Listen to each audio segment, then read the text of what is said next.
নমস্কার, আমি তন্ত্রজ্যোতিষী ডক্টর প্রদীপ মুখার্জি বলছি। সামনে শিবরাত্রি আসছে। এই শিবরাত্রির মহাতিথিতে কিছু তন্ত্র বা অ্যাস্ট্রোলজিক্যাল কিছু উপায় আছে যেগুলো করলে আপনারা অনেক সমস্যা থেকে মুক্তি পেতে পারেন। যেমন যারা বিভিন্ন রকম সমস্যায় ভুগছেন, কোনো কাজ একসাথে বেরোচ্ছে না, গ্রহ মানে রাহু, কেতু, শনি, কোনো পাপগ্রহের দশা চলছে, গ্রহের ফেরে চলছে, তাদের জন্য একটা ভালো উপায় বলে যাচ্ছি। 108টা বেলপাতা শিবকে অর্পণ করুন মহামৃত্যুঞ্জয় মন্ত্র বলতে বলতে। একটা বেলপাতা যখন দিবেন, মহামৃত্যুঞ্জয় মন্ত্রটা বলে যাচ্ছি আমি। ওম ত্রম্বকম যজামহে সুগন্ধি পুষ্টিবর্ধনম উর্বারুকমিব বন্দনাৎ মৃত্যুর মুক্ষি অমামৃতাৎ। ব্যাস, এরকম 108 বার দিন, 108টা বেলপাতা।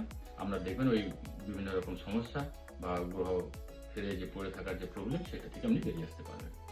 2 নম্বর হচ্ছে যাদের বিয়ে হচ্ছে না, বিবাহিত সমস্যা, বিয়ের যোগাযোগ হয়েও কেটে যাচ্ছে, বা কোনো না অজানা কোনো কারণে আমরা বিয়ে আটকে আছে, এরকম যদি কিছু পরিস্থিতি হয়, তাহলে আমরা একটা ধূদ্র ফলকে মাঝখান থেকে হাফ করে কেটে নেবেন, তার মাঝখানটা পরিষ্কার করে প্রদীপের মতো করে ঘি রেখে ওর মধ্যে প্রদীপ জ্বালান। শিবলিঙ্গের সামনে সারা রাত রেখে দিন এবং আপনার মনস্কামনা জানাতে থাকুন। দেখবেন আপনার এই বিয়ের যোগ আসবে এবং এই সমস্যা থেকে আপনি বেরিয়ে আসতে পারবেন।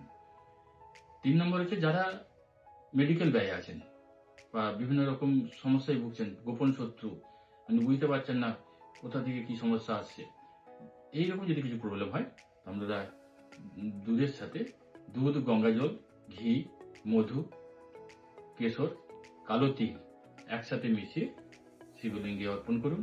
দেখবেন আপনারা এই মেডিকেল ব্যয় বা এই সমস্যা থেকে বেরিয়ে আসতে পারবেন। আর যারা এর বাইরে যদি আমার সাথে কেউ যোগাযোগ করতে চান কোনো সমস্যা থেকে, আমার সাথে যোগাযোগ করতে পারেন। আমার কন্ট্যাক্ট নাম্বার 9830090706।